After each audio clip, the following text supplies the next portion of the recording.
Mga ka-fishing. Ang lit ang huli ko. Iihawin ko. So, pakita ko sa inyo yung yung ginawa kong pang kaliskis. Maganda to kasi safe to sa kamay. So, kahit na gaano kalaking isda ang linisan nyo, madali siyang linisin. So, pati sa pinaka corner niya sa mga gilid-gilid na ganyan, safe siyang gamitin pang kaliskis. So, hindi ko to binibenta ha. Kung may kilala kay welder, paggawa niyo na lang. Basta ganyan, para may crown siya ng design para yun ang magtatanggal ng kaliskis. So, it's good to use, nice and safe.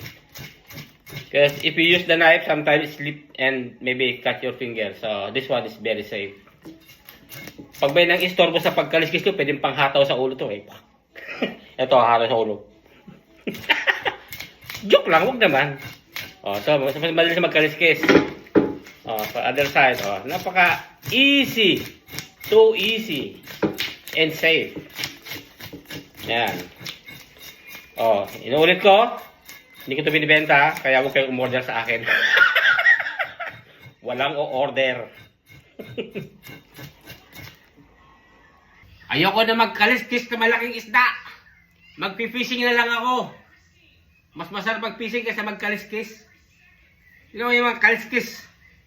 Pati sa mukha, pati sa damit, meron. Pati sa braso. Mas masarap mag-fishing kaysa magkaliskis. Mas exciting mag-fishing. Ano ba yan? Mukha na akong isda. Mukha na akong syokoy.